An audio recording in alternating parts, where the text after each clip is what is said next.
Hello, everybody. I hope you're warm and cozy by the campfire as we are about to begin Campfire Fireside Chat number 17 with our special guest, Ashe Schow. Ah, I said that right, though, didn't I? Yes, I you know that a did. lot of people have problems with it. No, you got it. First try. Didn't even have to ask me beforehand either. Yay!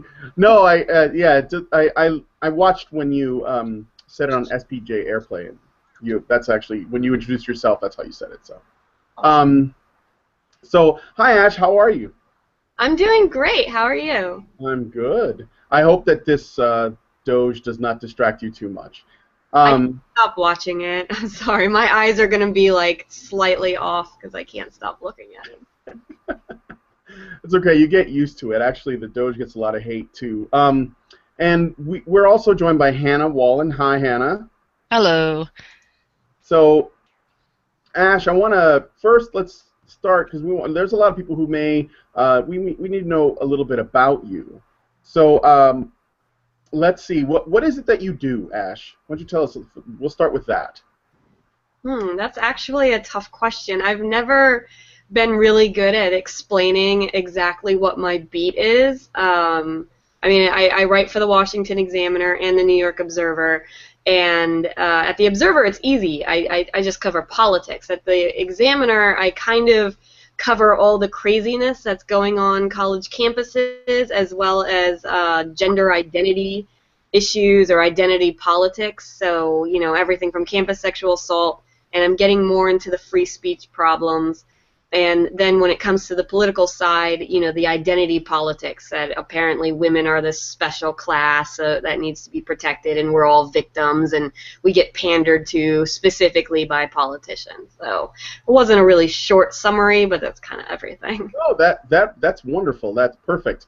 Okay, so I found interesting. I was looking at your CV and like some of the articles that you have written, such as "Sorry Activists: Another Flawed Survey Does Not Prove Rape Culture," "Student Cleared of Rape Still Not Welcome at His College," "What Do Activists Want from Students Accused of Sexual Assault," and a few others like that. And my question to you is, Ashe, how did you find yourself writing on the topic of rape hysteria on college campuses? Like, what is it that drew you into that as a topic?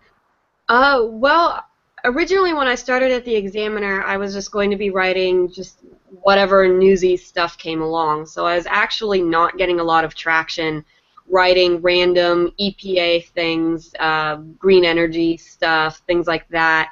And then I kind of moved into the Bitcoin quite a bit, and NSA, and Dogecoin was actually one of my favorite things to write about.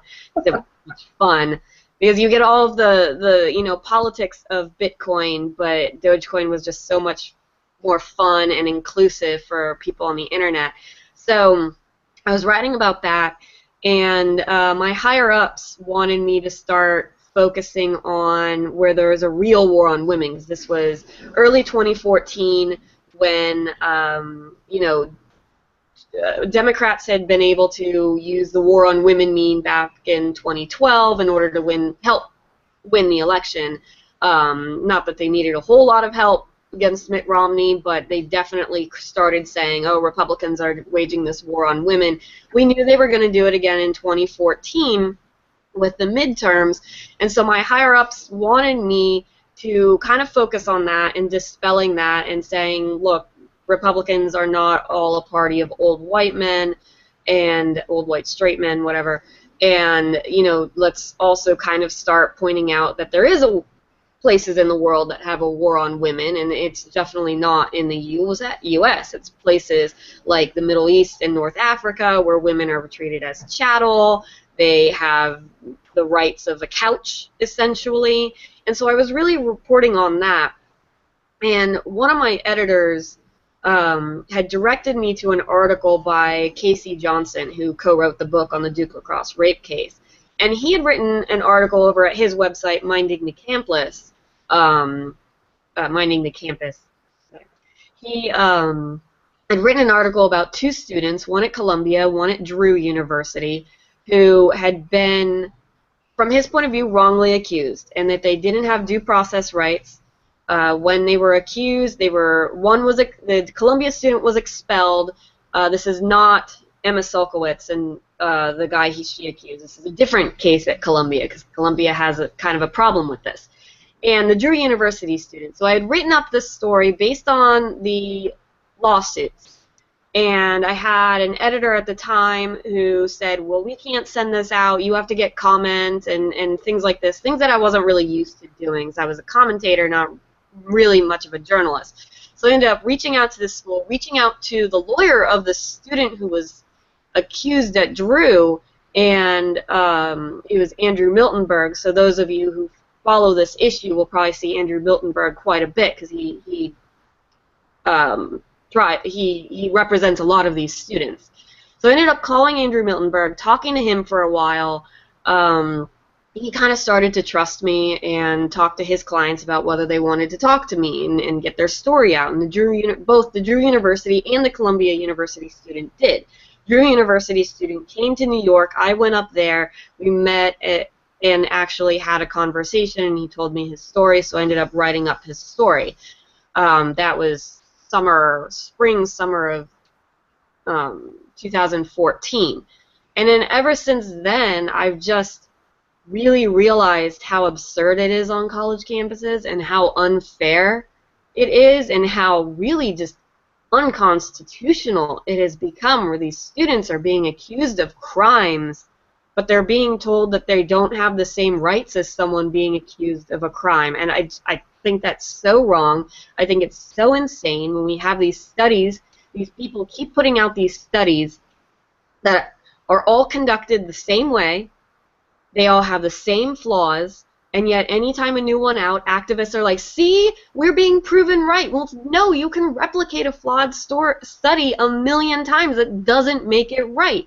And yet every time one of these comes out, you've got the Huffington Post, you've got all of the feminists over at the Guardian and Cosmo saying, oh my God, look at this, it's a rape culture and we were right. When no, you're wrong, because they don't ever read the studies. And now it's just, I can't not write about this. I've become so into it that trying to even write about politics, you know, I was mentioning Hillary Clinton, or even getting into the free speech problems, because now free speech is having this problem on college campuses where it's almost going to be treated like due process rights.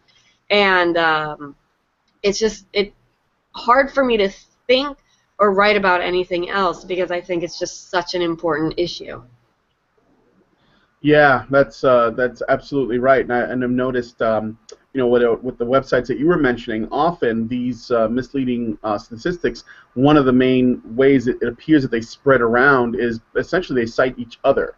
So Slate cites the Guardian, cites Huffington Post, cites Cosmo, cites whatever, CNN. I mean, like, so you are kind of outside of an orbit of trusted, I put that in quotes, news spaces that are citing each other. So you probably see that there is some degree of, or a great degree of spin going on in journalism. First of all, what made you become interested in becoming a journalist in the first place?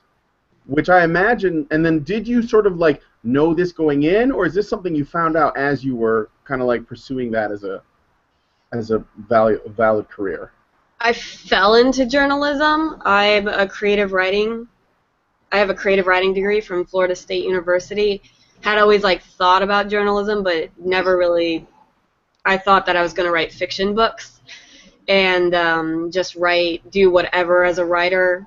I was even thinking of doing like technical writing someplace like Lockheed Martin, like just, keeping my options. I'll write anything, and then my passion was going to be writing fiction. And because I'd always written stories since I was very young. I'd always written just random stories about things, and especially in high school. And I had a high school teacher who, suggested I do creative writing and I continue on this because he really believed in me.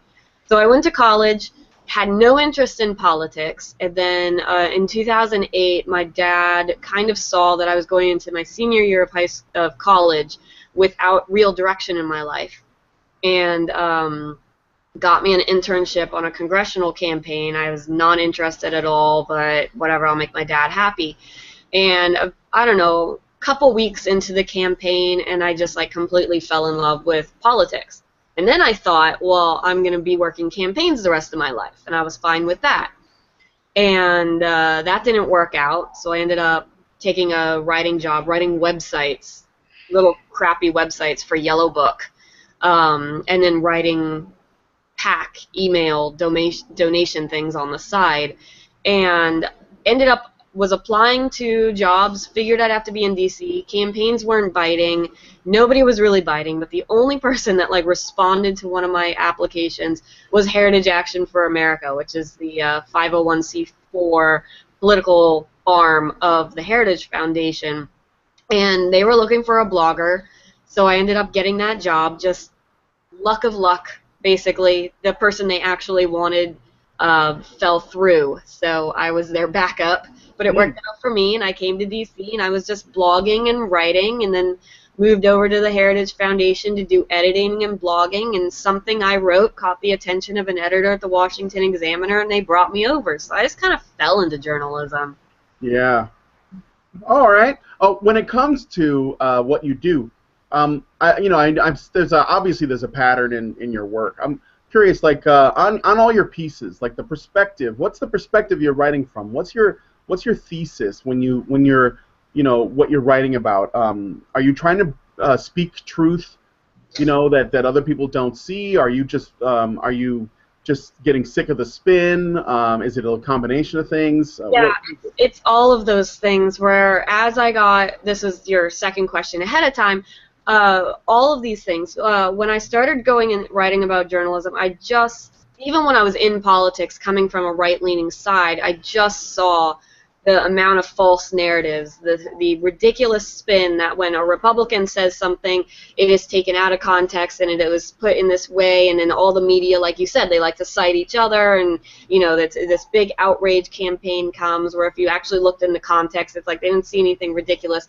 But when Democrats say essentially the same thing or even worse, it's spun as, oh, Republicans are mad about this. You just start to see these false narratives, and it's just in every Republican policy put out, it's spun in such a way that it's like Republicans are just trying to sit there and hurt people, and they want people to die, when it's like, no, well, if you actually listen to what they're trying to do and what they believe, that's not what they're doing. So I was used to the false narratives, but the more I did with journalism, the more I realized that there are so many false narratives out there. It's just everywhere, whether it's campus sexual assault, whether it's free speech on college campuses and the safe spaces, whether it's Gamergate, whether it's conservatives, and even, I see it on the right, where sometimes I just have to write the article that's like, guys, like, stop, like, come on, this is absurd. And, it's just a spin, and it's just, if there's one thing that I'm interested in, it's just cutting through the bullshit that's being reported every day by lazy people. Yeah.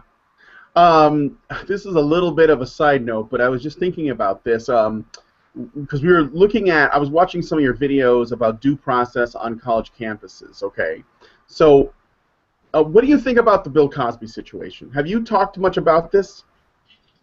No, I stayed out of it because, I want to do that innocent until proven guilty. He's been brought up on charges. It doesn't look like it's going to stick, and it didn't seem like the Rolling Stone situation where like you could hear the charges and be like, no, that's obviously fake. So I didn't want to like say one thing or the other. I didn't want to speculate.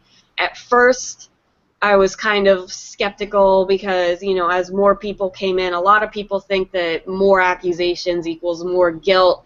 From what I've seen on campus, I kind of think that more accusations could mean more people wanting attention. So I was kind of just, well, let me see where it goes before I say anything. And more accusations came through, more and more lawsuits were filed. And then with the deposition that they found from like years ago where we talked about the Quaaludes, it was kind of like, even that could be that they agreed to take them, but I was like, Quaaludes? Like, was that a thing? Maybe I'm just too young to remember the Quaalude boom of the 1990s or 1970s. I don't know. So I just didn't want to say anything. And now I don't know. Things look bad for him. He's already had his life ruined. So even if they were to determine that every single one of these people lied in every single possible way, his life is already ruined. And I feel like at this point there might be some truth to something somewhere. You Hmm. know, I just didn't want to follow it because I didn't want it to turn out like, Duke Lacrosse, right? Where everybody believes. Now, if it turns out that way, I'll definitely be writing that article as people jumping to conclusions. But at this point, I'm not convinced he's innocent. Okay. Well, I mean, I think the most important takeaway from that situation is the process, not whether or not he turns out to be, you know, found innocent and he's not, or found guilty and he's not, or found innocent and he is, or whatever. It's really just the fact that they went through the process and we're not just going to the court of public opinion, which we are so prone to Right. doing these days, So, um, so based on everything that I've learned so far, I'm going to ask this anyway as a technique, just to be clear. Would you consider yourself a feminist? That one's tough because I would say yes, along the lines of Christina Hoff Sommers, the equity feminist, the choice feminist, yes, I believe in equality for men and women, the basic definition of feminism, but I believe that the word no longer means that, and that feminists of today no longer care so much about that, or that they believe that in order to get equality, you have to bring men down, you need to attack men. I don't agree with all of their tactics at all. This whole naming, shaming, we're constantly right and we're constantly victims and men are always to blame for everything in our lives. I don't adhere to that at all. I'm more along with Christina Hoff Sommers with the choice where if a woman wants to, however she wants to make her way in the world, as long as it's legal, obviously. But, if you want to focus on your career and not get married or have children, then that's fine. But if you also want to quit your career and stay home with your children, then that's fine too, because it's your decision. And that equality means equality of opportunity, which I believe women in America have, because I don't believe there is a single right in America that a man has that a woman does not. I do believe, after what I've been learning, especially with family court law, that women actually have more rights in this country now than men, especially when you look at, paternity cases and divorce fraudulent claims and things like that, where, all of that stuff, where women are just believed at face value. I think, especially now when you have so much of a social media outrage mob that is constantly claiming women are victims in this country and are oppressed, that women end up having more rights because you're not allowed to ever say anything to a woman that she doesn't like. And, you're definitely, men, especially white men, don't have that same privilege. Yeah. I'm getting some people in the chat are saying that the stream is really laggy. So let's try this. I know that Google Plus isn't it's not a perfect machine. Ash, as much as I like looking at your face, do you mind turning off your camera for? Let's see if that makes it better. Okay. Okay. Oh, look, and there's still a picture. All right.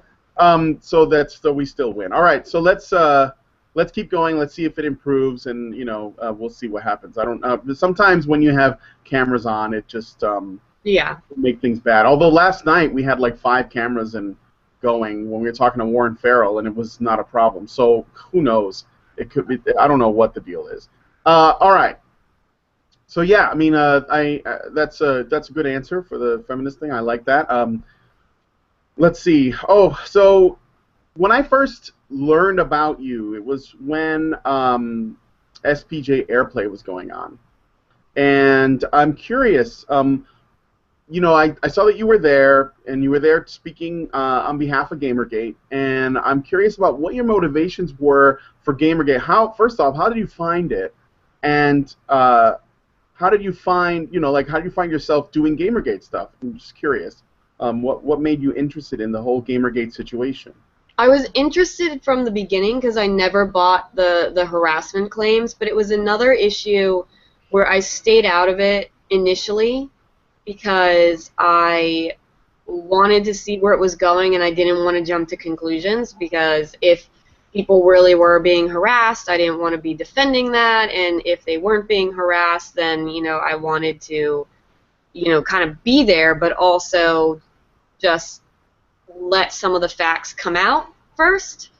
So I didn't do commenting on it, and even on Twitter, I was paying attention and I was watching it constantly and seeing the tweets of, oh, this person's claiming Gamergate's responsible and it's not. And of course I look back and regret that I hadn't been tweeting about it more, because I think when I was asked to do airplay, I actually went back into my tweets to see how many times I mentioned Gamergate, and I was amazed that it was only like 2 or 3 times, when I was like, but I'm watching this all the time. So I don't know. I wish I had been there from the beginning, because I've played video games my entire life. My entire family is a family of gamers.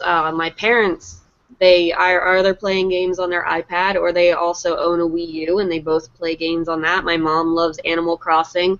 My dad loves the like Lego Star Wars, Lego everything games, as well as, other ones. And throughout my whole life, I remember my mom playing Super Mario Brothers 3, I believe it was, when I was little, and we would play Donkey Kong Country together when those games came out, and even before that, my parents had an Atari before I was even born. My brother as well, huge gamer. We pretty much as a family owned every single gaming system since the Atari, all the major ones, right? So we didn't have a Jaguar or some of the different, but every Sega, every Nintendo, every PlayStation, every Xbox, things like that. Yeah. So it was a family of gamers. So when Gamergate was getting even bigger, and this was, I was just watching it as like, gamers aren't like this. Like, gamers were the people that like were always there for me when I didn't have friends when I was younger. It was like I finally fit in with people who also played video games, because they're much nicer people. Like, yeah, they throw around jokes and they can be a little trolly, but they were the people that accepted me and liked what I had to say. They thought it was funny because I fit more in line with them than the girls I was trying to hang out with, who wanted to talk about shopping and shoes. And that was just back then. Here in DC, women don't always talk about that, but my experience growing up, that was what was happening. And so by the time Airplay came around, and Alum had asked me to participate because of the Rolling Stone stuff and the false narrative stuff. So that's when I really did start looking into Gamergate as the details of it, because I was aware by that point that it was a false narrative. This was absurd. Gamers aren't a hate group. Gamergate wasn't a hate group, and all of that stuff. So, but I didn't, at that point know some minute details. But, my point on that panel initially was to talk about the false narratives of, Max Temkin and Wardell. I didn't get to Wardell in my panel, but the more I learned about Gamergate, being still slightly outsider at that point, did, at least in the first panel, allow me to perhaps, I think, explain it in a simpler way for non-Gamergate people. That was what some of the feedback I got, was that I was able to explain it a lot simpler. Yeah, no, that's. I was just thinking about. We've done a lot of shows on Honey Badger Radio about Gamergate. We do stuff about men's issues a lot. Issues of boys, things like that. And one of the things I was thinking about was, what?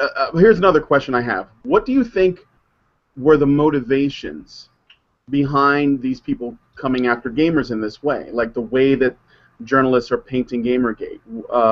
And even before Gamergate happened, there was this attitude towards gamers that was, negative, essentially, that they were just sexist, misogynist, racists. that needed to change or grow up or get out of their mother's basements and this kind of thing. And this was coming to them from their own trusted, the places that these gamers like to go to get information about their hobby, about the thing that they're enthusiastic about. Where do you think that comes from? And I mean, again, we're just speculating here, but Easy targets.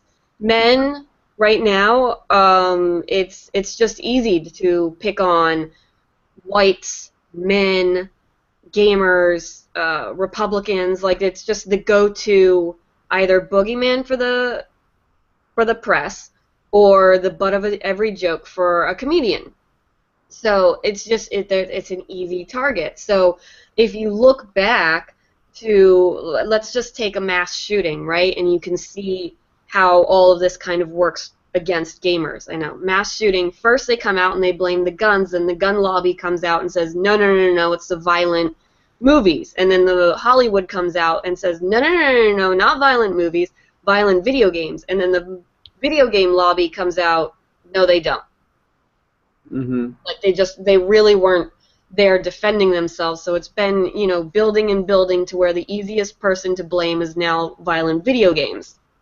And, you had Jack Thompson back then. Now you have Anita Sarkeesian saying the same things, just trying to blame this because it's an easy target. And if you claim that these people are just, living in their parents' basements, then they have claiming that that was what I always loved, that they were simultaneously saying that gamers are all white and therefore they have power and privilege because they're white, and yet picking on them for living in the basement of their parents, which is not somebody who has power. So that whole power privilege dynamic always fascinated me. But it's just, gamers weren't speaking up until Gamergate. Well, I mean, there was some speaking about the industry treating them that way, but it really, came to a head during Gamergate, and it was kind of the first time that they, as a movement, were speaking out and saying, no, you can't treat us this way. You can't say that this is what we're like. We're not like that. And, I mean, that's what... Yeah. Hello? Ash? Yeah, sorry, I was reading the chat. Oh, no, I dropped that in there. But go ahead. I was just going to ask that question of you, but first I wanted to ask you something else. Mm-hmm. If you're... Okay. I know that you've been writing a lot about the college campus stuff. Have you ever considered, or have you ever written anything like for the Washington Examiner or the New York Observer about Gamergate? Have you ever thought maybe I can, written anything to counter that narrative? I have written a few things. After Airplay, I wrote a column about where to go from there.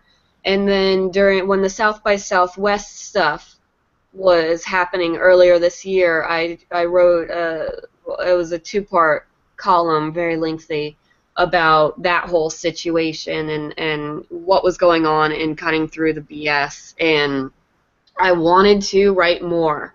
It is incredibly difficult for me to write about it at my publications that don't understand it and want me to explain it in a really simple way that for people who aren't involved could understand it. But that also requires more words. But when I did that, they said now it's too long. So there was no good way for me to actually continually cover this stuff like I wanted to. Michael has the freedom at Tech in order to do it, and it was just not going to happen for me. Yeah, so the issue seems to be that the topic of Gamergate itself, in the eyes of most publications, is either that they're going to spin the narrative that they want, which is what a lot of the anti-Gamergate people are doing, to essentially paint Gamergate as the most hateful group possible, or the Gamergate controversy itself is not big enough or not well understood by other spaces. Yeah. Devote a lot of time. Basically too complicated to get into, and I was like, all right, fine, then I'm going to write it for the people who do understand it, but that's not a good enough answer. And you're right, it's much easier to not do any research into Gamergate and just say, hate movement, misogynist, war on women, women being harassed. That's you don't have to do anything more than that. But to explain how that's not the case requires a whole lot more effort, which is the thing on all false narratives. As my work shows that headlines that say 1 in 5 women are raped on college campuses, very easy to write, because all you have to do is listen to the executive, read the summary, the press release sent out, write that up, and then you go. But if you want to disprove something, well, then you actually have to read the technical details of the study, and people don't want to read that. And then you have to say, no, that's not the case, and then point out actual technical details, when it's so much easier to just say, war on women, hate misogyny. Right. I mean, that's what the media just goes with their narratives based on, the easiest things like that. I mean, you see it in so many other things. You saw it with Gamergate. It's just easy to do that rather than to actually look into the movement and talk to people and actually pay attention to things. But it looks like you're doing you are working towards that breaking that narrative in another way, which I think is really interesting, because you see, even if the let's say the papers or the spaces that you work for either don't understand the Gamergate controversy or find that it's too complicated, or it may not be worth the energy, the central core of what the issue with Gamergate is also applies to other media. So if we're looking at corruption in games journalism and cronyism and stuff, maybe talking about that by itself isn't appealing to larger newspapers. However, when you want to talk about just false narratives, cronyism, and corruption in journalism in general, because it's true. I mean, obviously you can see actually as Gamergate has picked up more and more steam, because it has, the other spaces couldn't ignore it anymore. They actually had to comment on it, even if they weren't gaming websites. There was a bit on the Colbert. He's got his new show. I can't remember the name of it. Stephen Colbert has a late show or something, and he had a female senator or congresswoman. I can't remember her name. Hannah, can you help me out? Do you know who I'm talking about? She said sometimes men need to shut up, and then she just listed off a bunch of things. It was a short. Driscoll? Yeah. Is that it? Driscoll? And he had taken over the Tonight Show. Yes, he took over the Tonight Show. Was that Senator McCaskill saying things that we need to shut up about, including Star Wars, and she thought she was being funny, but she was... Absolutely, that's right.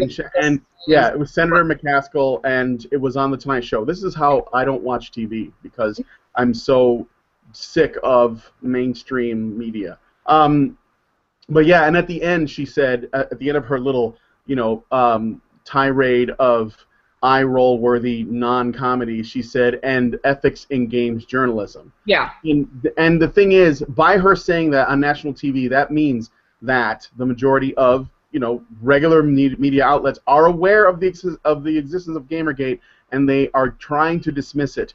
Along with, there was the television episode of fucking whatever it was that they made. Law and Order, SVU, which was a joke, and there's going to be a movie supposedly with Scarlett Johansson playing Zoe Quinn. So this isn't being ignored, and it's not considered a small issue per se. But what it's also exposing is that this isn't just a question of corrupt games journalism.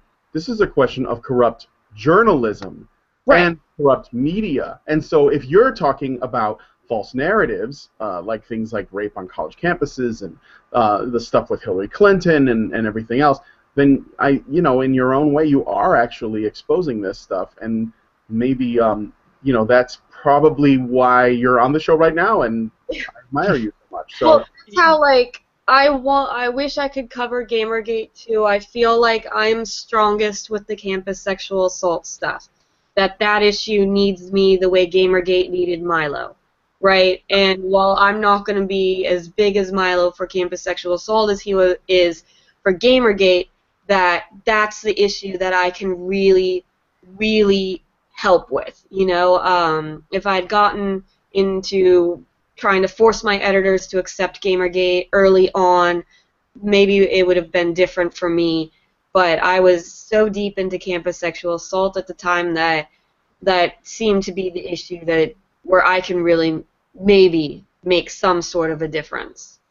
No, I mean, yeah, don't count that out because I think that what you're doing is very, very important. I mean, we've been seeing how there have been laws, that they've been talking about that have been passed for like affirmative consent in California, and they're looking at doing it in other places, and they're also looking at doing it in Canada, or they've started doing it there. So, I mean, this stuff is really important, and again, one of the reasons why I wanted to bring you on because more people need to know about the work that you're doing so that we all have to share each other's work and get it spread around because everybody operating as satellites on their own trying to break these narratives.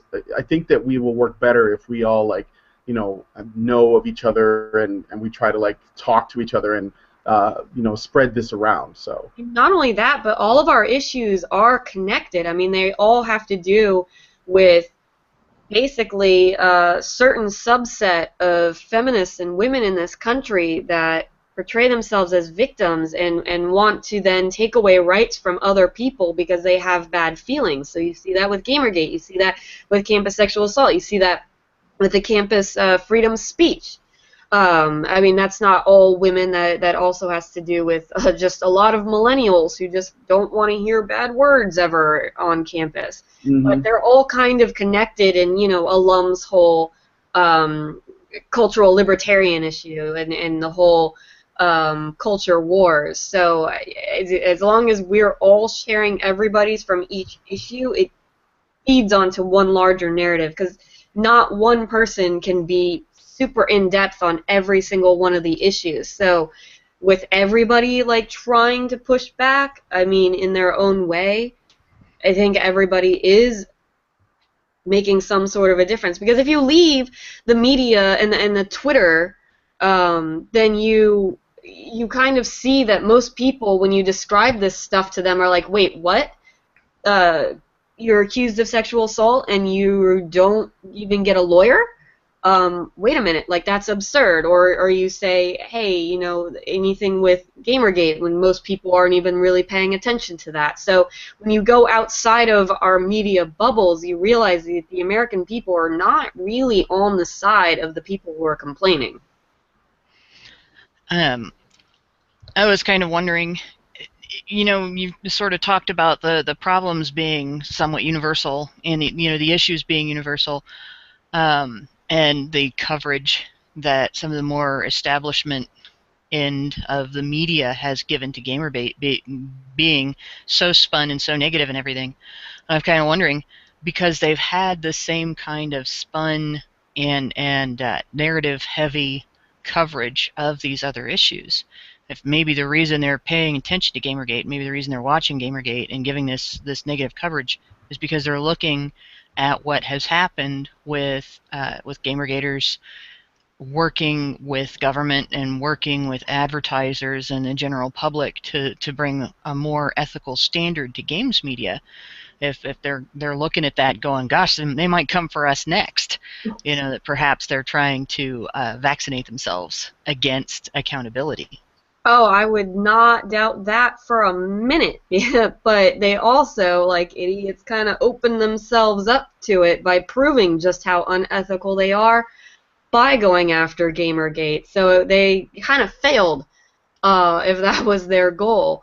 But yeah, I definitely wouldn't put that past the major media. I mean, you saw that with the mainstream media during in the early 2000s with the rise of bloggers and conservative media that were starting to create all these websites like Breitbart that were supposed to be counter to the big mainstream liberal media that was only telling the story one way.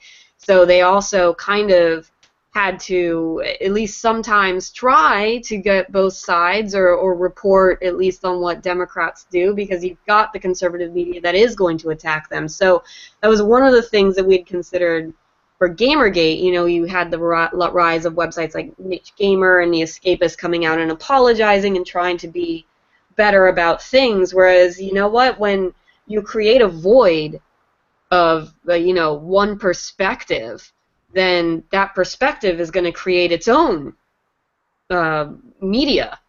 And so, in a way, they see themselves as threatened, right? That, oh, the game is up.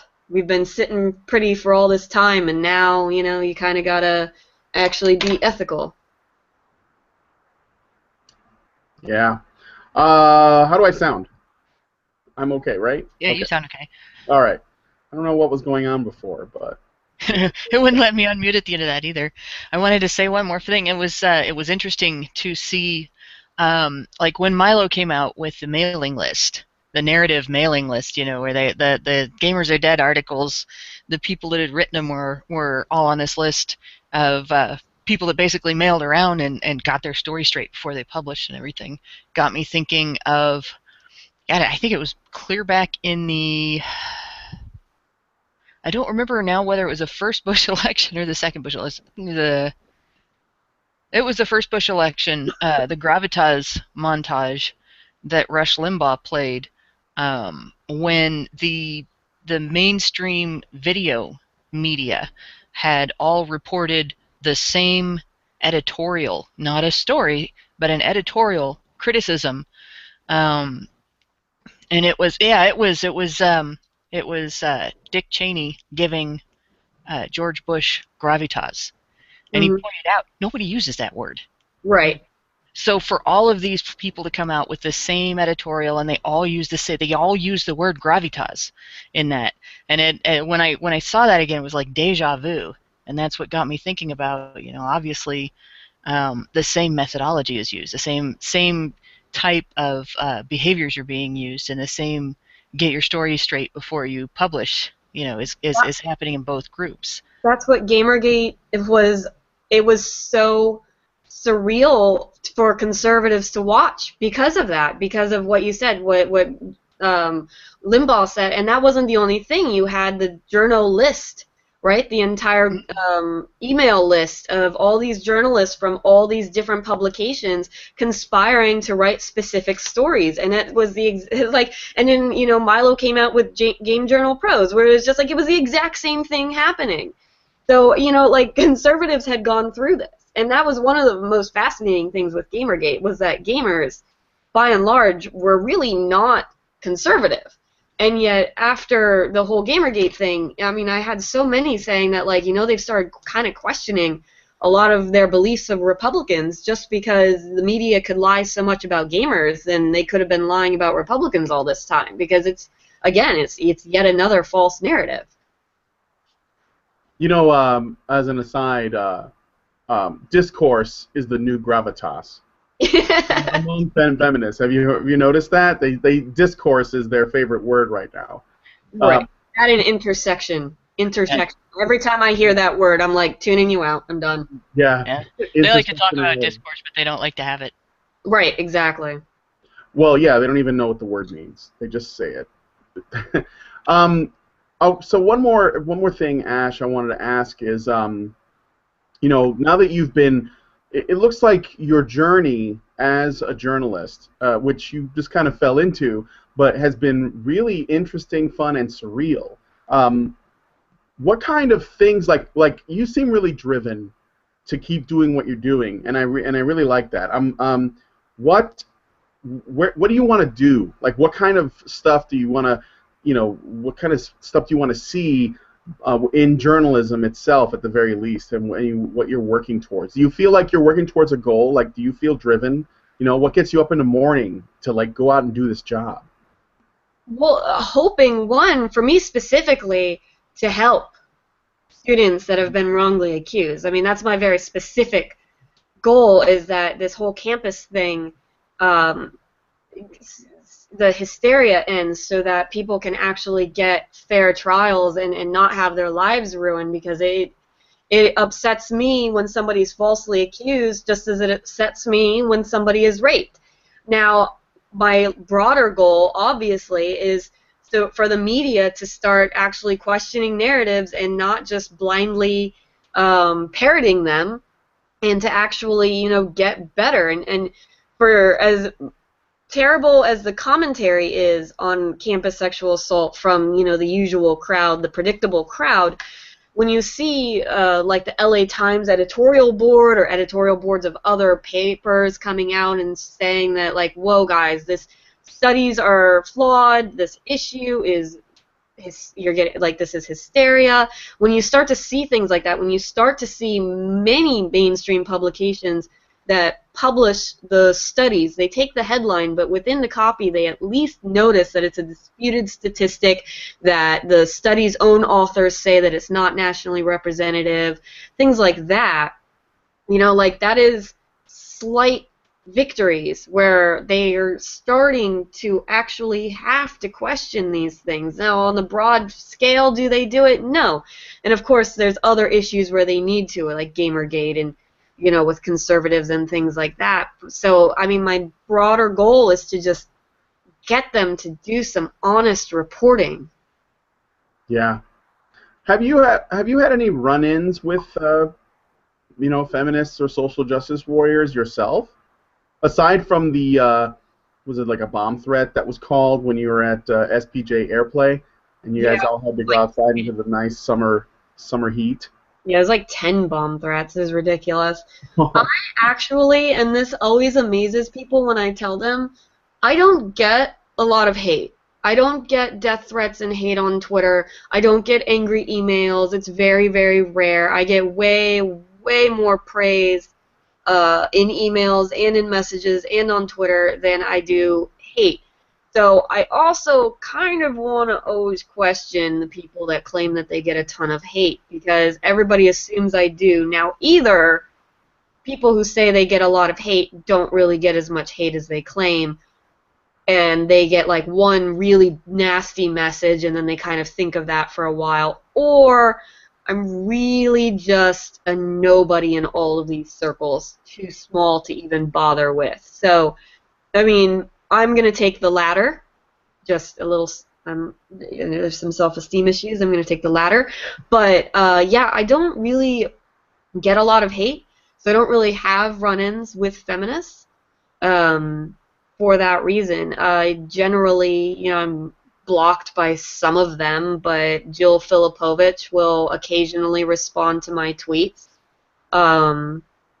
So, I mean, I try to be civil a whole lot and try not to troll a whole lot, so that could be part of it. But you may not be like as much of a provocateur as people like Milo, right? So, I mean, he's bigger, but he also has a way of doing things. Maybe his methods get him negative attention more often than you, because I mean, he's like experienced stuff on Twitter, and I've seen some of his opponents say some pretty nasty things about him, but he also you know, he doesn't have a problem with it. He doesn't complain.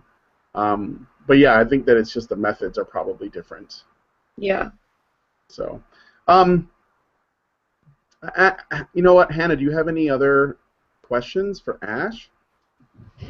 Actually, that was the thing that I had thought of was the only thing that I came up with that you were not already asking. Oh, okay. So that was just from the sort of the perspective of, like, I was raised in a Republican family. From the time my parents sort of converted from Democrat to Republican when I was in about the 6th grade. So I've been, you know, I was raised on Rush Limbaugh and all the commentators and everything. So it was interesting for me just to see that repeat. I thought I'd bring that up. Yeah, no, it's absolutely fascinating that it was just a complete mirror. Gamergate versus the games journalism and conservatives versus the liberal media. It was just, I was just so astounded. And it was interesting to see a group like Gamergate that's they're largely not political people. They're not busybodies. You know, they just wanted to do their thing and not have people mess with them, and see them respond to it, as opposed to the way a lot of people who are more politically active responded to it and everything. And like Gamergate was nicer about it, and they were still equally outraged, but they were definitely nicer about it. And I saw they seemed to be. I noted that they were less likely to impute malice and more likely to, you know, say, "Well, you guys just don't understand," you know, or "I can't believe you're doing this," you know, and things like that. But it was that's what made me bring that up, was that it was just interesting to notice the difference in responses, and it was, like the silly old saying, deja vu all over again. The joke. Okay, Ash, I just have two more questions, Mhm. and then we're going to shift gears. One is someone from the chat asked, on behalf of all Wikipedians sympathetic to Gamergate, when will the truth be published somewhere that we can cite? I don't know if this is a question that you can answer, but maybe you can give your thoughts on it. As for Wikipedia, I don't think that's going to happen. The Wikipedia is so far gone on some of these issues. I mean, I had a bit of a better experience with Wikipedia when it came to that film, The Hunting Ground, and the crew member that was altering Wikipedia pages in order to make fact conform to the film. Jimmy Wales actually had commented on that, saying maybe we should rethink some of our conflict of interest policies, which is something that Gamergate obviously did not get, and I don't think there's ever going to be a Wikipedia fix for Gamergate. But as far as when will the truth be published somewhere we can cite, I recall reading, what was it? It wasn't Wikipedia, but it was some timeline of Gamergate that was kind of done in a Wikipedia sort of style. It was like a wiki or something, or wikia. And I remember reading through that when I was preparing for Airplay and thinking that was really, because it just had, I think, everything in there. Just every single article that was being written, the claims that were being thrown around, the people that were involved.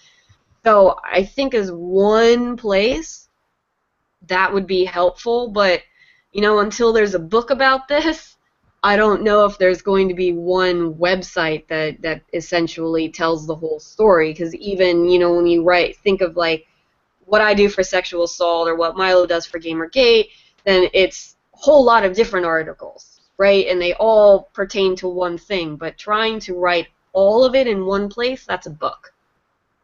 Yeah. Ash, I want to say thank you so much for coming on the show on such short, on such short notice, because it was totally spontaneous. I have to say that I'm really glad I drew that picture for you, because otherwise you wouldn't be here right now. Oh, I still would. You hadn't reached out before that. I'm not going to say that didn't help, but I would have still come on even if you hadn't driven the picture, which I love and which my followers love. Yeah, they're still talking about it. I'm so glad. And then, okay, so I want you to stay, because we're going to do a roundtable discussion about the recent events regarding the Gregory Allen Elliott trial. And I brought Karen on because she was talking about it earlier, way back when it started. And she's pretty well versed on it, so that way we can kind of get you all caught up on this. I think that you'll really find this interesting. And I also brought in Max Derritt because he was actually at the courthouse today, I believe taking photos and recording things, but we'll find out exactly what he experienced. He also tweeted me a bunch of fucking choice posts from what was going on in the courtroom. But before I do that, Ash, I want to know where people can find you on Twitter, on wherever you're at, so that people can read your stories, look at your stuff. I know that if you just Google search her, you'll find her everywhere. But just tell us where we can find you, Ash. Okay, well, you can read my work at WashingtonExaminer.com and Observer.com. You can follow me on Twitter at Ashe Schow. That's ASHESCHOW. I know, it's really annoying. You're going to also like my Facebook page, which I actually have to do better about getting people to come like that, which is facebook.com/ash.schow. All right. Well, thank you, Ash. Okay, so let's start talking about the Gregory Allen Elliott case. But first, we probably want to find out what actually had gone down. Ash, do you want to stay? You want to stay, right? Yeah, I want to stay. I was following this case. I find it fascinating, and I think that something like this could happen here in America. So. All right, freaking sweet. All right, Karen, I'm going to give you the floor. I'm going to mute myself. Tell us what's going on with, so that Ashe knows, and anyone who's watching that may not be aware of this case. You just want like a bare bones rundown of exactly what happened. Yeah, pretty much. Okay, so Steph Guthrie was she had moved to Toronto just sort of prior to like just within the year before meeting Gregory Elliott. Started a feminist organization, started making connections with local politicians, city councilors, and all of that, and lots of friends among journalists, the social justice community. Oh my God, Doge, don't stare at me like that. Jesus Christ. Anyhow, and so essentially what you had was, actually the screen now is showing Ashe for me, so that's much better. Essentially you had this sort of feminist activist on her way up, making all kinds of political connections, starting an organization designed to help women get into politics and all of this stuff, right? She had put out a call on Twitter. She'd sort of met Greg Elliott on Twitter. They were sort of Twitter following each other and all of that. And she had put out a call for somebody to maybe volunteer to do some artwork for a poster campaign for her organization, and he volunteered. He created sort of a mock-up and volunteered his services as a local artist. Because he was quite, and they remained friendly. She met him. She sort of said, well, we've decided to go with somebody else.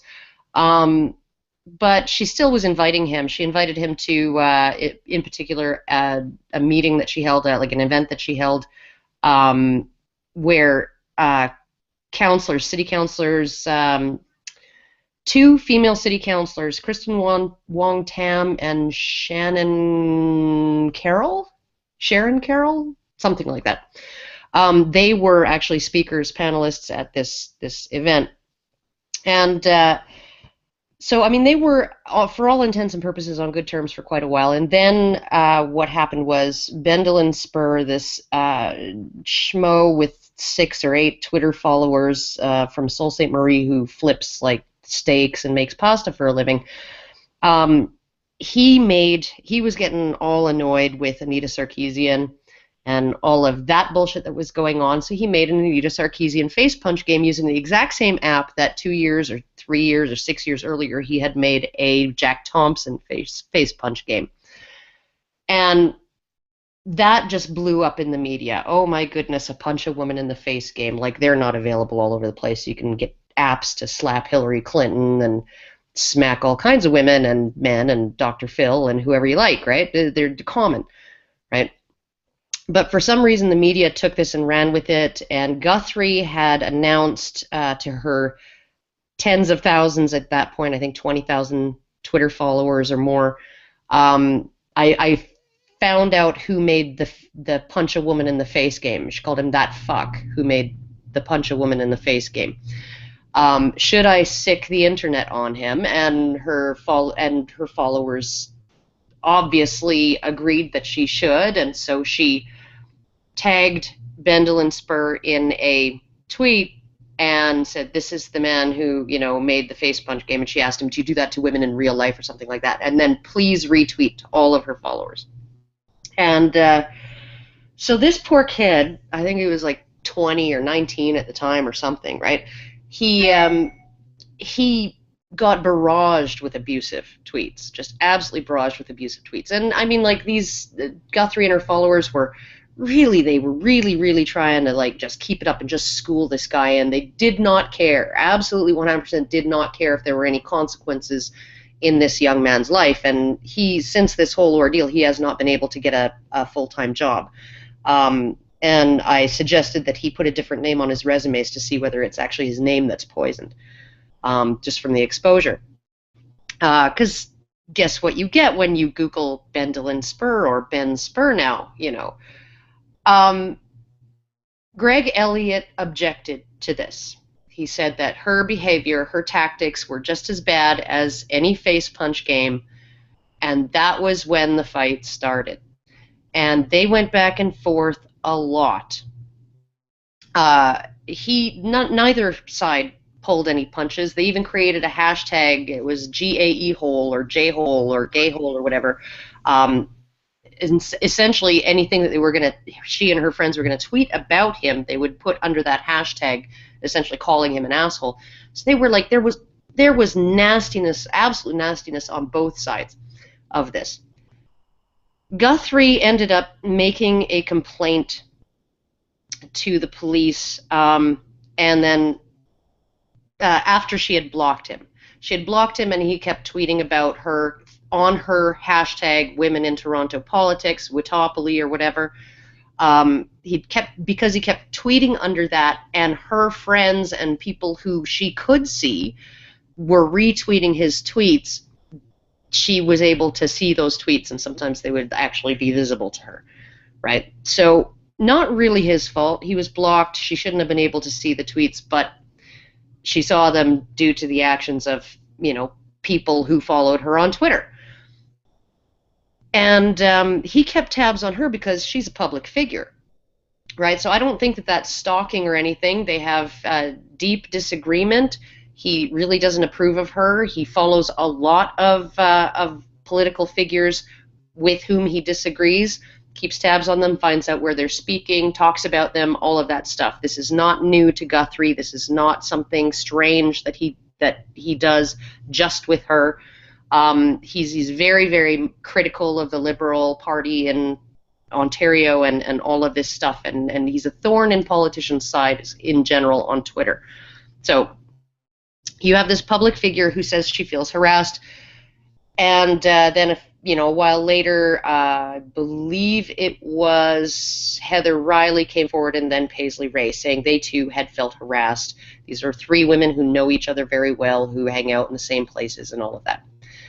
And I read through the Twitter logs, and I read through this before all of these really shocking revelations came out in court. And I'm reading through these logs, and I'm looking at the timeline and looking at the discussion between Guthrie and Riley and Paisley Ray. And I'm thinking, this is where they're planning on getting together to figure out how to stick it to this guy, right? They're making plans to get together in person to discuss how to stick it to him.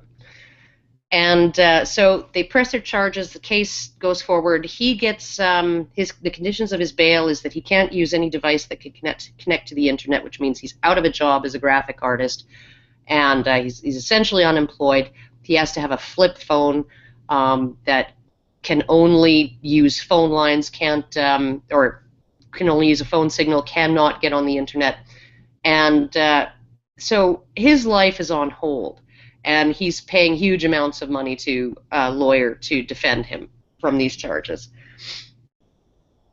Partway through the trial, a letter lands on the judge's desk alleging, and this is from a person who fled Ontario. I believe he went to New Brunswick. Then he went down to the States to get away from all of this. Then when he moved back to New Brunswick, they finally located him and interrogated him for an internal affairs investigation into these allegations. But the allegations were that the co-complainants had all met at Paisley Ray's house or apartment in order to conspire. They conspired to essentially entrap Greg Elliott, and that some of the people there, one of the people there was actually working for the Ontario Attorney General. This was in the letter. This is one of the allegations in the letter. And shortly after the letter became public in the news media, incidentally, apparently one of the members of the Attorney General's staff took an extended leave of absence to write a novel, kind of like the day after the news broke of this. But so you had these allegations. The judge said they were so shocking that there needed to be an investigation into whether there was anything to them. And after Guthrie and Riley testified, the Crown happened to drop Paisley Ray's case. And interestingly enough, Paisley Ray is close with she's very, very tight with Toronto Police Services. She works closely with them. She operates a nonprofit that's run partly by Toronto Police Services, and she is on very, very friendly terms with Officer Bangild, or Detective Bangild, who was the lead investigator in this case. I mean, so there's all kinds of fucked up shit going on here that is just seriously wonky. And the whole thing boils down to a political disagreement or an ideological disagreement between two people over Twitter. Something like I have seen Clementine Ford hurl more abuse at people who disagree with her over Twitter than Greg Elliott is guilty of in this case. And the entire thing hinged on whether a reasonable person would be afraid, would have cause from Elliott's behavior to fear for their safety, and whether Elliott could be expected to know that. Whether a reasonable person could be expected to know that he's causing fear in someone else through his behavior. So then, during the closing arguments, and interestingly enough, the defense made their closing arguments immediately available to the public. You can download them and read them from start to finish, something like 50 pages long. The prosecution the Crown Counsel did not make their written arguments public. They did not submit a verbal argument in court. They just handed in their, I think she talked for 15 minutes or something like that, and then handed her closing arguments into the judge. So the judge went into deliberations. The trial is over at this point. The judge goes into deliberation, and then he calls everybody back. The defense counsel is on vacation in like frickin' the Dominican Republic or some shit, and he calls everybody back in for a conference because in her closing arguments, Crown Counsel introduced a separate charge. Right, this was a charge that was not included in the initial filing. She did not argue one iota towards this charge throughout the entire case. The defense had no knowledge of this potential charge and so did not mount a defense against it. And she essentially said that Greg Elliott knew and intentionally, this was the whole thing, the whole way, he intentionally harassed these complainants and intentionally caused them to fear for their safety. It was a whole fucking deal. And then right in her written closing arguments, she says something along the lines of, if he didn't intend to cause them to fear for their safety, he should have known his behavior was, so intentionally or recklessly. Recklessly is a totally different charge, right?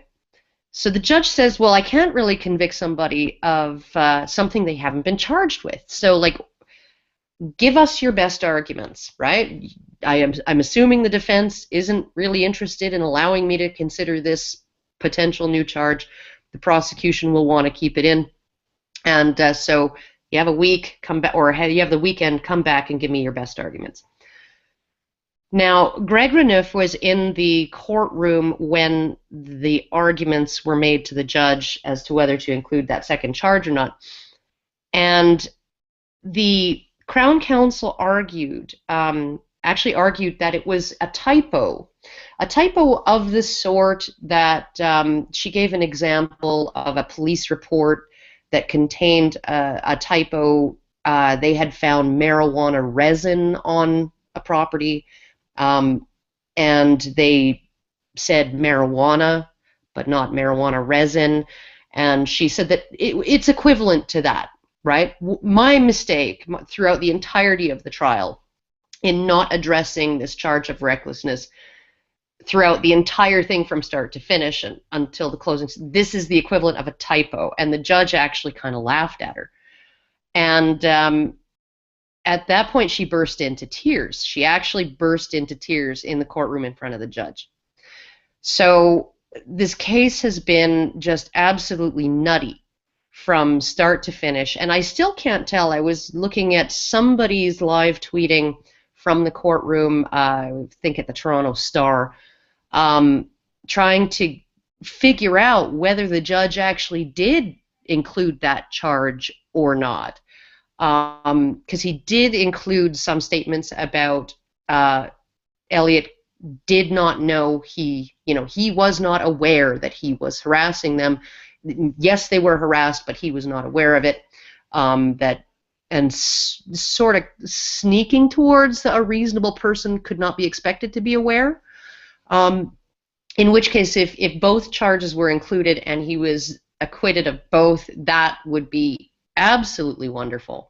But I wasn't in the courtroom, so I have no idea. Max was in the courtroom, though. Yes. And so Max needs to, the mustache really helps with the empty zombie stare when you step away from your computer and your dog goes into, like, showing the whites of its eyes mode. Yeah. Yeah. I try to. The mustache is a nice distraction from when I have to step away from the computer. So when I feel like the dog is going to jump out and like rip my throat out. So. Okay, so I think I covered most of the major. Yes. I mean, it's hardly a bare bones thing, but Max can take over from here. Before I do that, Ash, does that make sense to you? Like, what's been going on with that?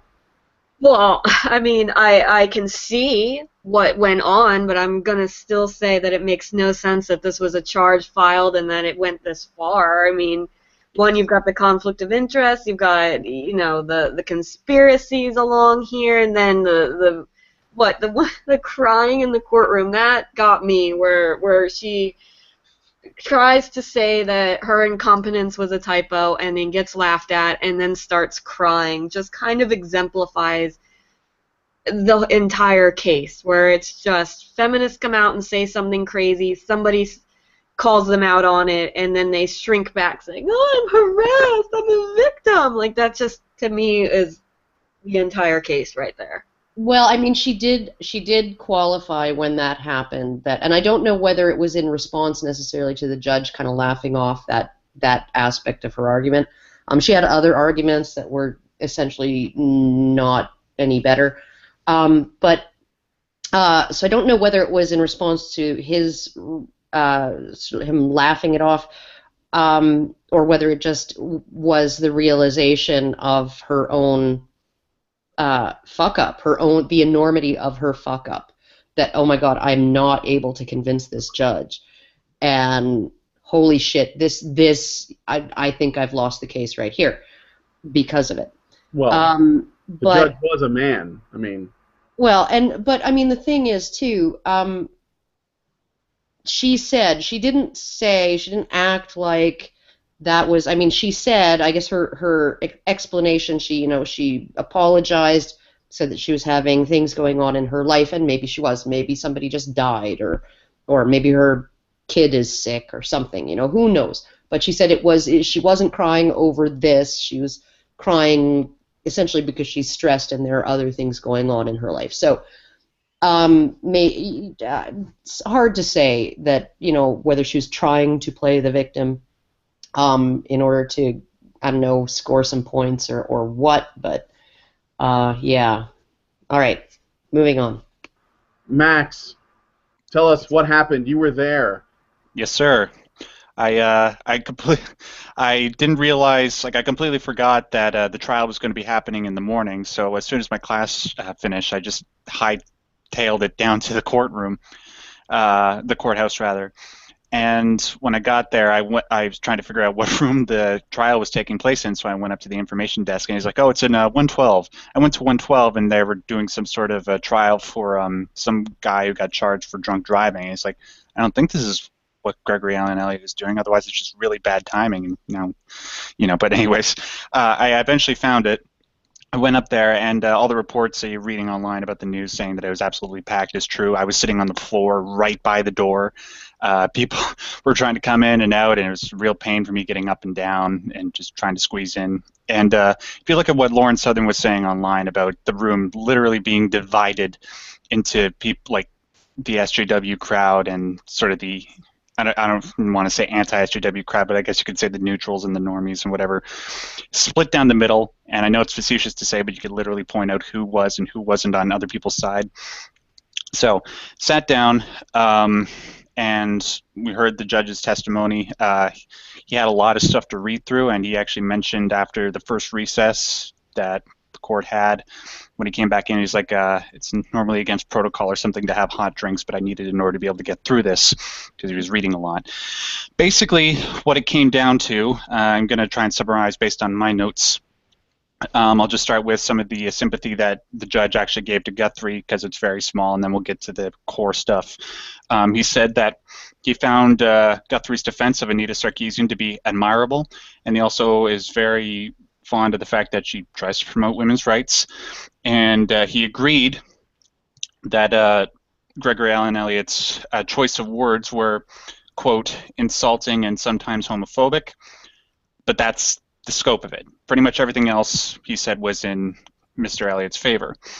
So what I have here is just the key points that I want to sort of get across to everybody that the judge said, is that even though they were not kind at times, Elliott's words to Guthrie, there was no evidence to suggest that they were overtly sexually or physically threatening, and there's no evidence to suggest that Guthrie should reasonably have feared for her life. And he also made note of the fact that fear for one's safety is subjective to the one that's claiming it, which is something that people like us have been saying forever.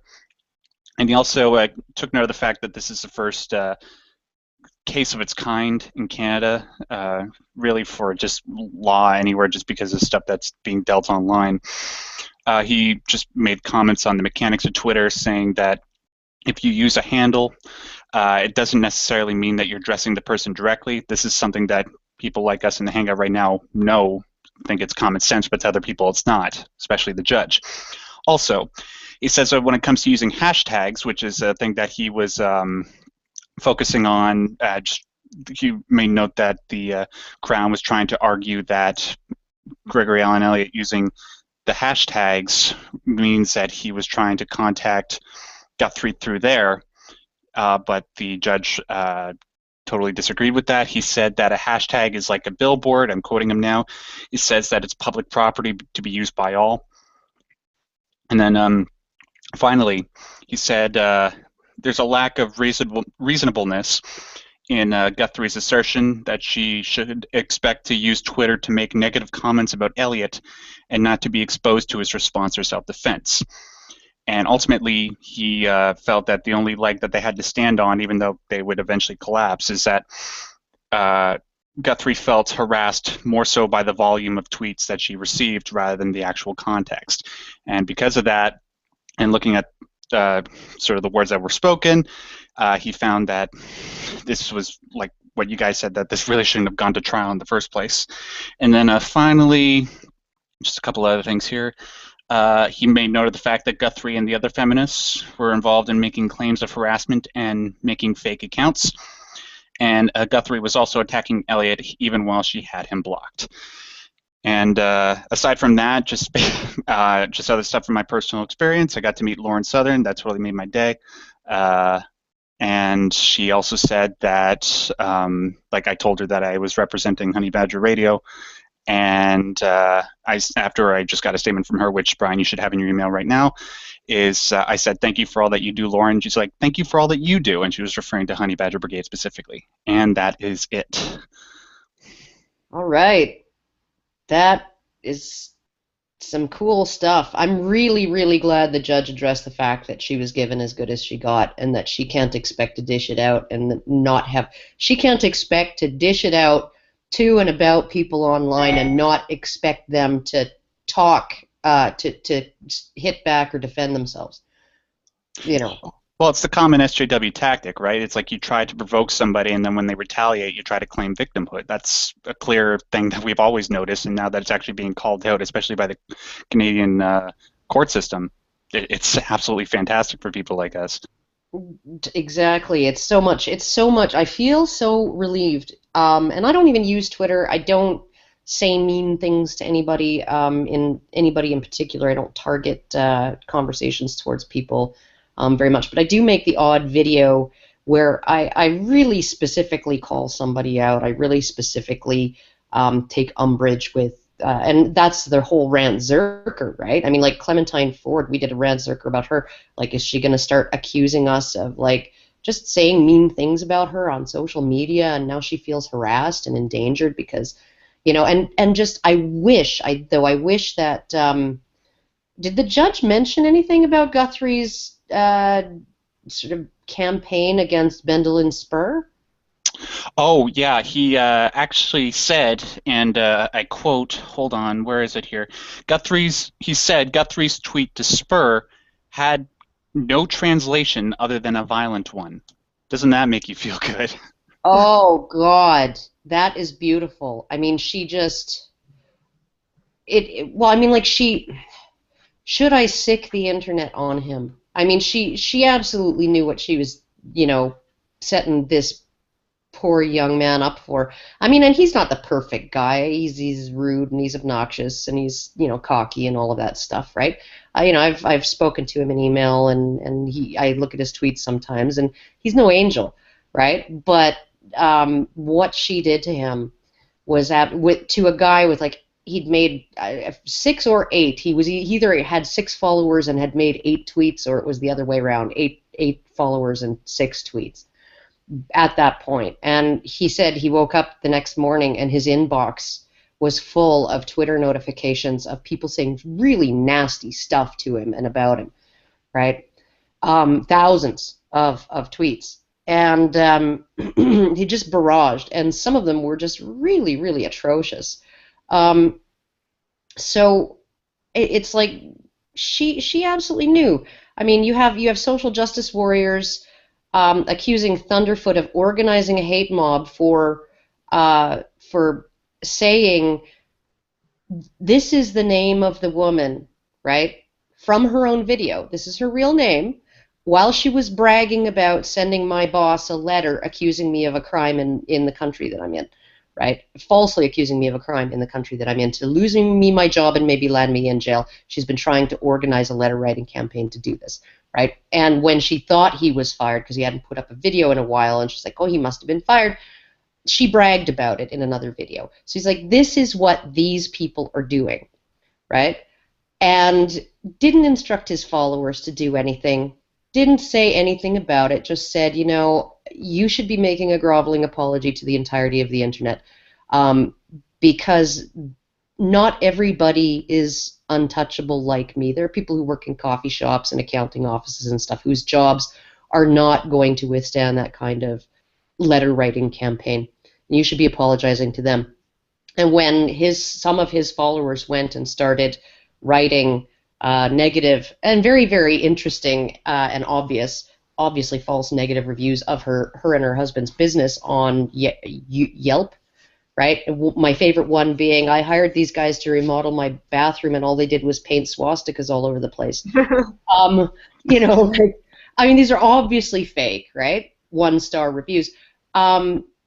She went on to local TV news and whined about how, you know, and her husband uploaded this video and a fundraiser saying that the only thing she did wrong was stumble across this horrible misogynist online, and you know, and she didn't do anything to him, and you know, she didn't do anything. He just took it in his head to, like, try and destroy her for no reason. I mean, like, this is the mentality of the people that we're dealing with, and for the judge to actually say, to address what she did to Bendel and Spur, is kind of nice. So That is nice. Did the judge, and this is to Max, sorry, I don't mean to come in and question, but kind of that journalist thing. Sure. Did the judge say anything about, what did he say about the conflicts of interest and then the collusion to ruin Elliot?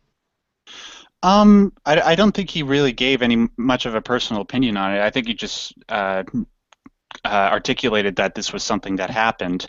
There might be other outlets that commented on it. From what I noticed while just looking online prior to this hangout, I couldn't see anybody mentioning that, not even sort of the publications that would sort of be more on our side, like the Rebel Media or National Post. But yeah. I don't think that he could really comment on it because none of it was introduced as evidence at trial.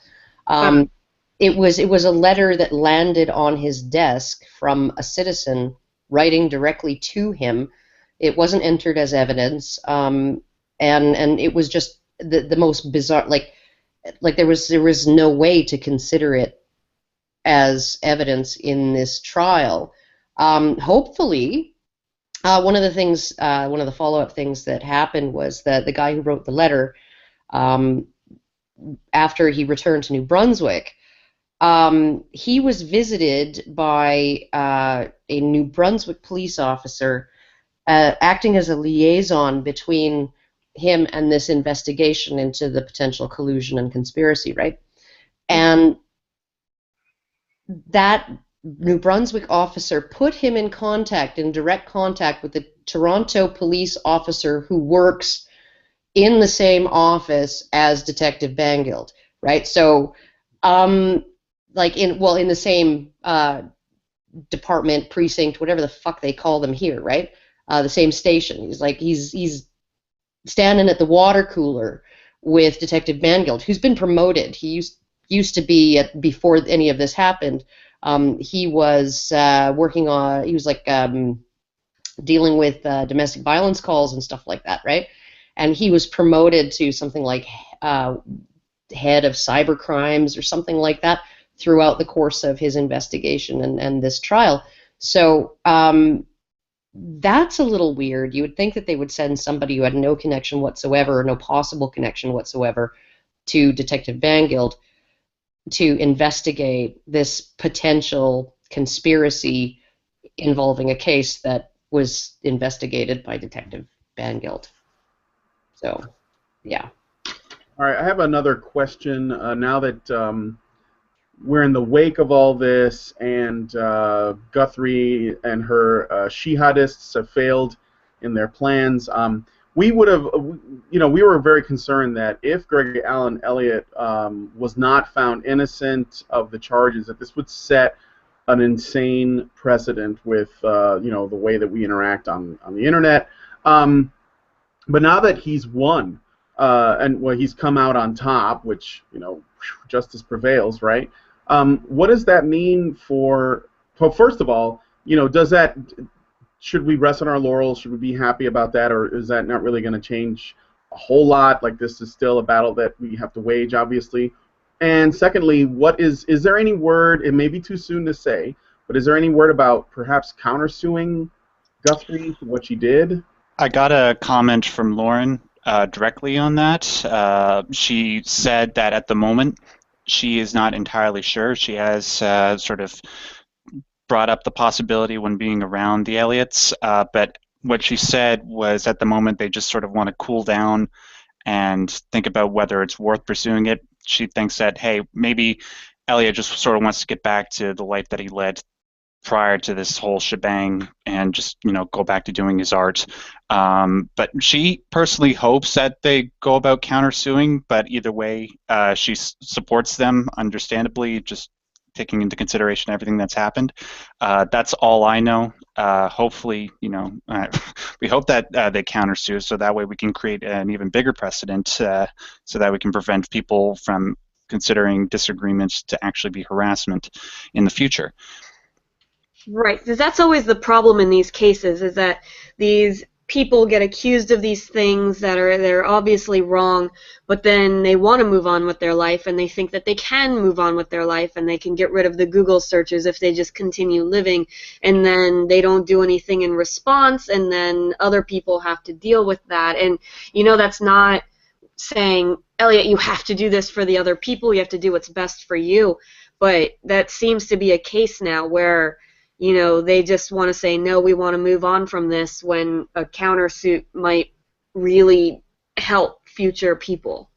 Well, one of the problems, though, is, and I don't know how it is down in the States, but I do know that, after speaking with lawyers, and I know that Greg and his sons would have talked to their legal counsel about this, It's really not something that's done, suing Crown Counsel. And that would be essentially, they would have to sue the police department and Crown Counsel, not just Guthrie. I mean, Guthrie, anybody's entitled to file criminal charges.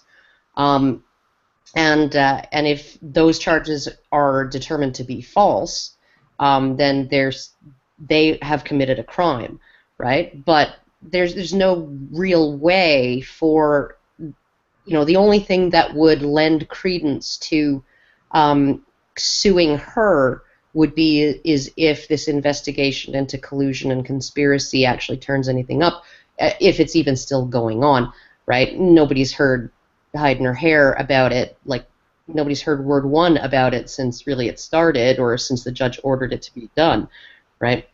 And we all know how far these kinds of investigations tend to go and where they hit roadblocks, because nobody wants to subject their own department, to that kind of nasty reputation, right? So it would really be a lawsuit against the police department, which is not outside of the realm of possibility. People sue the police here, just like they do in the States, but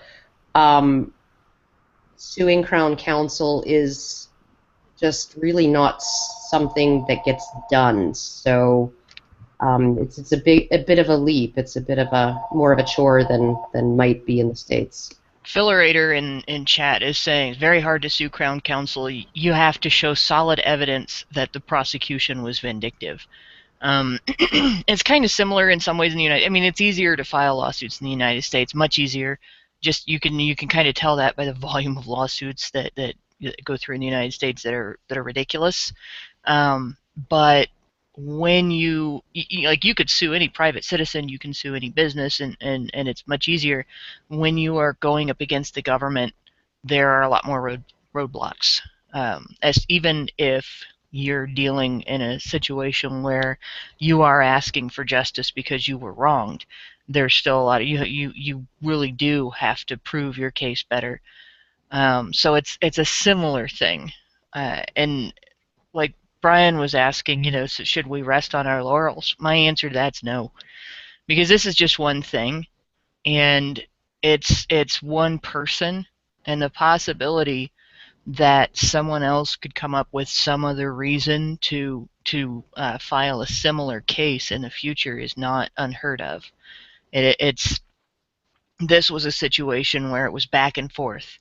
It is entirely possible, for some future individual to decide that because part of the reason for the not guilty verdict in this case was because it was back and forth, that they might be able to file a case like this if it's not back and forth. If they do something or say something and then it gets heavily criticized, and they can nail somebody as being the person that was the most prolific critic, or the person who set off all of the other, the big avalanche of criticism, that could probably go into, the same kind of case.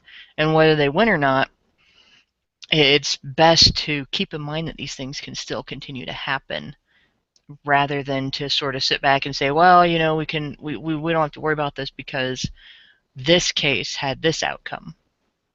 Oh, no, we definitely still have to worry. It's just that essentially the good news about this case is that the battle is not over today, that we did not lose today, right? And we can sort of keep going like we're going, as long as there is back and forth, as long as there is, as long as it is some reasonable criticism in the whole bit, as long as none of us are bombarding someone as individuals with tweets, but the barrage, like 10,000 tweets, one each from 10,000 people, none of those individuals can necessarily, unless they're acting in absolute agreement and collusion and planning to do it, that can't be considered harassment. So essentially, even though the target is harassed, none of the individuals are guilty in and of themselves of harassment. So it's a victory for today in that we can keep going, and we don't have to utterly change our behavior, and we won't be expecting a barrage of similar complaints to police, over the next 2 or 3 months, from people who are all making identical claims to what Guthrie was making about Elliot. So. Right. Well, and it's also a victory in that if somebody slanders you on Twitter, you're not going to get prosecuted for countering what they said about you, which is basically what was going on in this case. Yeah. Absolutely. She was retweeting stuff about how he was a pedophile and based on him sort of flirting with another Twitter user who then came back at him and said, "Get lost, pedo, I'm 13, you're disgusting, you disgusting perv," or something like that. And then everybody retweeted, all of Guthrie's friends retweeted that experience. It turns out that this person who was claiming to be 13 was actually 18 or 19 at the time. Yeah, just really, really nasty shit that they were doing to him. So. Yeah, so, there will come a day when the courage of man fails, but it is not this day. And we did. Not this day. Sorry. It is not this day. And speaking of the feminist reaction to the trial, have you guys seen much of that? Plus, and this is just one quick thing.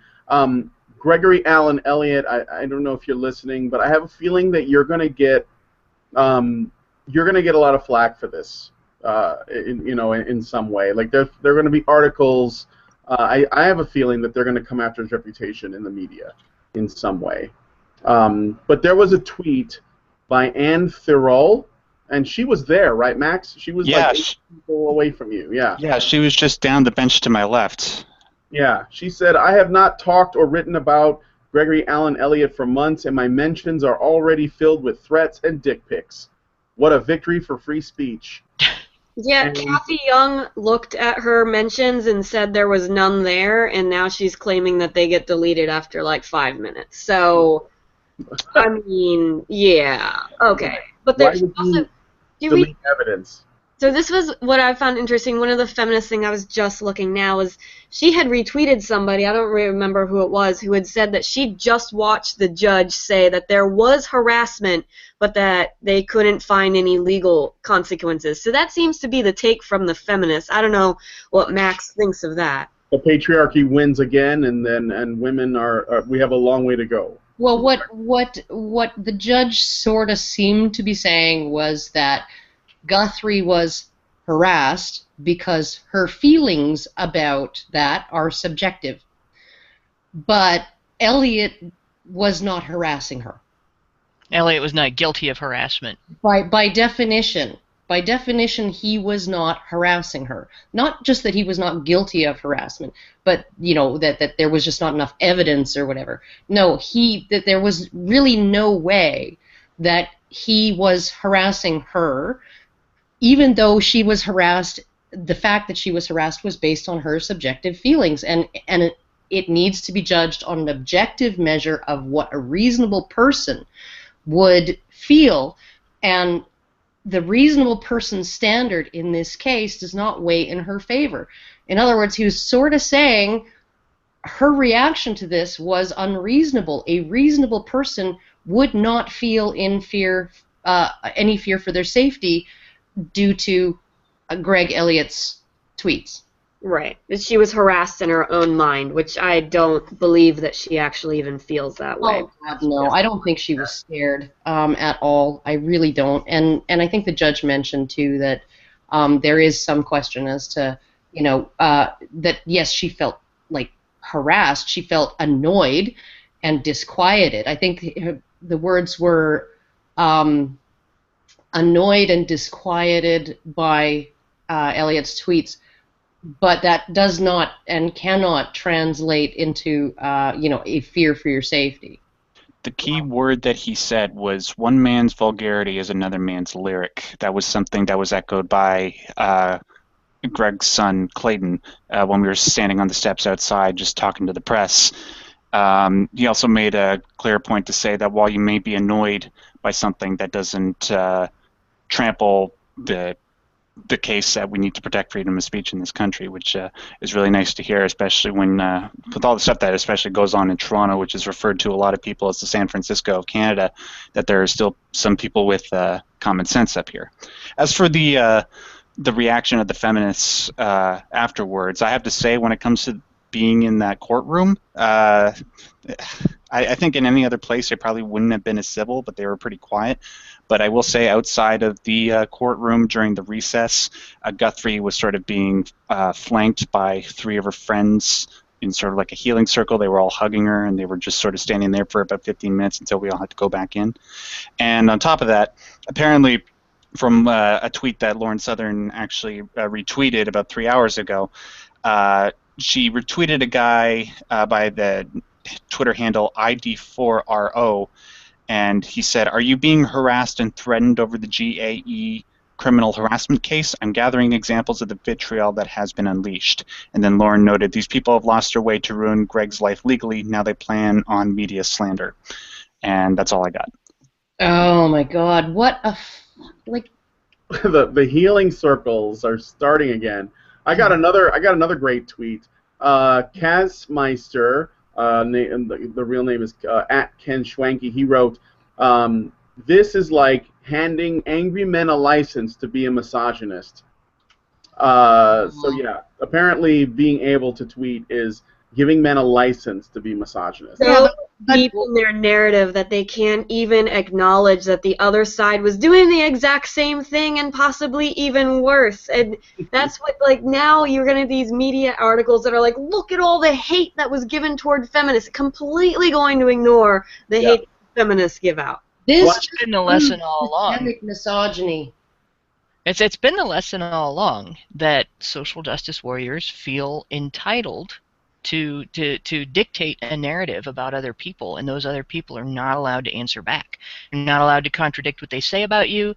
You're not allowed to contradict when they claim to speak for you, and you're certainly not allowed to know when they're talking about you behind your back and contradict that. That's just, sacrilege. It's misogyny. It's blasphemy. How dare you?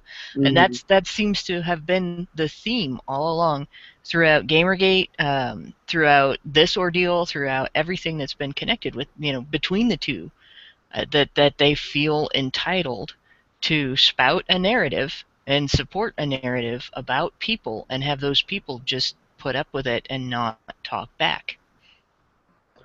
Another guy wrote, in a response to that previous argument, he wrote, "Because criticizing feminists is misogyny, good Lord, are you even an adult?" And then this guy responded, the same guy, he said, "Good argument. Did it take you long to write that? It's about insecure men being afraid of women. Adults are not afraid of women." Okay. I don't know. I'm pretty fucking terrified of people like Steph Guthrie. But he doesn't even realize how infantilizing it is to say that, women are in fact adults that have agency and can, just like men, do terrible things to people. I mean, they can't. They can't. Women can't. There's no reason to fear any woman. There's absolutely no reason for any man to be in fear of any woman and what she can do to him. Ridiculous. Another tweet that a guy in a Skype chat that I'm a part of, his name is C. Kensu, forwarded me a tweet responding to Greg Allen Elliott's first tweet for the last 3 years on his own account. He said, "At Greg A. Elliott, you should be ashamed of yourself, you thug, you low-life scum, you abuser of women. You're the start of an online harassment campaign." And then in the comments below, he's responding to other people. One comment says, "Right-wing racist twat, fuck off," as if that's pretty much to a T the sort of thing that we come to expect from these type of people. And he says, "Fuck that judge." Or anything. Yeah, exactly. Greg needs to have somebody, or somebody needs to screenshot Greg's Twitter feed. Yeah. Oh, definitely. Yeah, actually, this would be like the perfect next thing for the people on Gamergate who have archived everything so far. This would be a thing to archive. Yeah, Daddy Warpig, get on it. That's what he does so well, though. Yeah, he does. There's There's a lot of them that are really good at that. Yeah, I do have to wrap it up, unfortunately, because I have to stupid real life work crap that I got to do. But just like all you losers, you got to go to work. Yeah. But I wanted to say thank you so much, Ash, for coming. We want to bring you back. What do you take away from the Gregory Allen Elliott thing that's just gone on? What's your takeaway on that? That it's just going to keep coming. That the truth is just going to continue to be lost in these culture wars. That, like we said, SJWs decide that they get to dictate what is right, what is wrong. They don't have to follow their own rules. And we're just going to see more and more stories like this. And it just amazes me every time. And that more and more people need to, myself included, need to catch on to these stories and make sure to point out the lies and the dishonesty and the double standards. Quite. Okay. Well, thanks, Ash. We'd like to bring you back if you'd be willing. Yes. I want to be here for that because Ash is such a sweetie. And she didn't know what Bronco flower was. Yeah. and she had her first taste of Bronco flower in Miami, and she really liked it. I think it'd be great to do a show and get Ash and Lauren Southern on together for twice the cuteness, but also because I think that this story would be something that Lauren knows a lot about, and then Ash could get something out of, and vice versa. So, but I do need to be off. So thank you to my fellow panelists. Max, did you have any final words? Yeah, I just wanted to say one thing. Obviously, this is a great day for all of us, great day for people like cultural libertarians, people that believe in free speech, but I also just wanted to say one last thing that I completely forgot. Boy, was it hilarious listening to this eloquent sweetheart of a judge read out some of the tweets that were sent towards Riley and Guthrie. One in particular, one that Southern quoted on her Twitter feed was, God, your ass is fat or something, and just hearing him say stuff like that and looking at people in the audience looking so bashful. I believe it was, God, how fat is your ass? How fat is your ass? Yeah. So, yes, getting the judge to read those things with a straight face is always good. I just picture Leslie Nielsen doing it. With his cold delivery, Gosh, how fat is your ass? All right, well, thank you, Karen. Thank you, Hannah. Thank you, Ash and Max. We will see you guys next week. This is a great day for what's happened, and you can see why Honey Badger Radio needs your support, because we want to be able to be right there in the, when these things break, have the discussions and bring the information to you guys as soon as we have it. So Thank you to all of our donors, and for those of you who are not, patreon.com/honeybadgerradio, and feel free to email us at topic@badgerpod.com. Thank you. Have a good one.